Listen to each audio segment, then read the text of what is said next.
a little bit about you. You started life as a music scout. I did. I was led astray. I had older sisters, and they got me a job as a talent scout when I was 19. I'd worked in my school holidays. I'd worked for Virgin Records export department, which was called Caroline. And I worked for Caroline Exports and from about 16, 17. And then, yes, age 19, I was about to go to university and someone offered me a job as a talent scout. And my job was to see 40 bands a month. And I had a very, very small, very slow moped. And I had a £20 allowance, I think. I think that was my expenses account. Blimey. And I basically just went to a lot of gigs around the country. For a 19-year-old, it sounds fabulous. Though. Well, it was fabulous to begin with, and your friends in the early days, you could get your friends to come to gigs. And then after about a year, they all went, actually, we've done that now. Oh. So you'd be in Glasgow on a Saturday night in quite a frightening venue, and you'd walk into the dressing room and you'd go, hi, I'm Hugh from Martin Coulter Publishing I worked for. And you'd just get these terrifying looks, and you'd go, actually, I'm just leaving. So, I mean, what was the best and the worst out of that time then? God, I saw some incredible bands. I think probably a band called the Stray Cats, who were unbelievable. I still think it's one of the best shows I saw at a club called Dingwalls, and they were kind of animal rockers, really. The bass player stood on his double bass and played it upwards. Wow.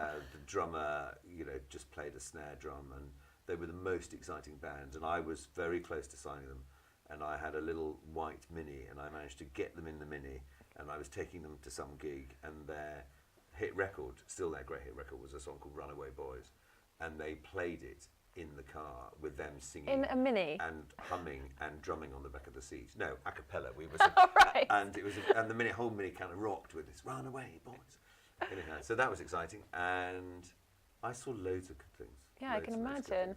So, I mean, obviously that's extremely exciting for a period, but you came over to Oxfordshire Way to actually calm down and have a quiet life. I did.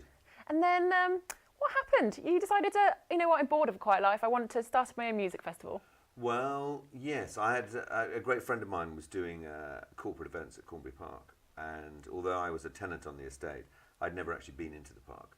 And he said, you must come and have a look at it. It's a fantastic site.